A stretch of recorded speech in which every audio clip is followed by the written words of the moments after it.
శ్రీరామ్ జయరామ్ జయ జయరామ్. మార్చి 9వ తారీఖు నుంచి మార్చి 15వ తారీఖు వరకు వృశ్చిక రాశి వారి ఫలితాలను గనక పరిశీలించుకుంటే సర్వత్రా విజయస్థానంలో ఉన్నారు.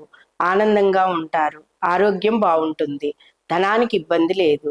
అన్ని విషయాలలోనూ కూడా దైవం నామస్మరణతోటి మీరు ముందుకు వెళ్తూ ఉంటారు. కానీ ఇక్కడ ఏంటంటే ఈ కుజరాహుల చండాల యోగం అనేది చతుర్థ స్థానంలో ఉన్నందున మీరు వృత్తి ఉద్యోగ వ్యాపారాలలో కానీ, విద్యార్థులు కానీ, కళాకారులు కానీ, వైద్య వృత్తికి సంబంధించిన వారు కానీ కొన్ని జాగ్రత్తలు తీసుకుంటూ ముందుకు వెళ్తాం మంచిది. మీ శత్రువులతోటి కానీ మీ మిత్రులతోటి కానీ మాట్లాడేటప్పుడు చాలా అనునయంగా మాట్లాడడం అనేది మంచిది. ముఖ్యంగా శత్రువులతోటి అయితే గనక మీరు వాళ్ళతోటి చూపులతో కానీ మాటలతో కానీ ఎటువంటి రెచ్చగొట్టే వ్యాఖ్యలు కానీ చేయకుండా ఉండడం అనేది మంచిది.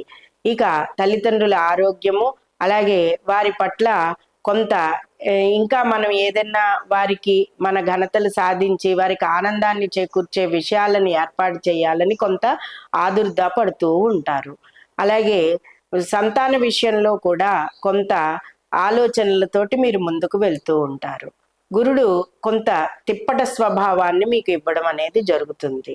అలాగే దశమ స్థానంలో కేతువు ఇంకా మీకు ఉద్యోగ స్థానంలో ఉన్నప్పుడు మంచి మంచి అవకాశాలకి దారి తీసేటట్టుగా మీరు ఆలోచనలు చేస్తూ ఉంటే వాటిని ఒక్కొక్కసారి కేతు ప్రభావం వల్ల డిస్టర్బ్ చేయడం అనేది జరుగుతూ ఉంటుంది.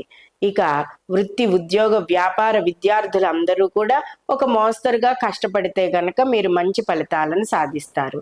దీనికై సుబ్రహ్మణ్యేశ్వర స్వామి అష్టోత్తర శతనామావళి కానీ, సుబ్రహ్మణ్యేశ్వర స్వామి త్రిశతి నామాలను కానీ పఠించడం వల్ల సర్వత్రా విజయం లభిస్తుంది.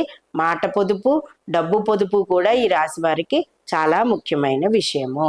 అన్ని విషయాలలో కూడా ముందంజలో ఉండడానికి ఓం శరవణ భవాయ నమః, ఓం శరవణ భవాయ నమః అనే నామాన్ని జపించడం, సుబ్రహ్మణ్యేశ్వర స్వామి ఆరాధన చేసుకోవడం, శివాలయ ప్రదక్షిణాలు చేసుకోవడం, రుద్రాభిషేకం నిర్వహించుకోవడం, దత్తనామస్మరణ చెయ్యడం, దత్త పారాయణం చెయ్యడం ఈ రాశి వారికి మంచిది. సర్వత్రా విజయం లభిస్తుంది.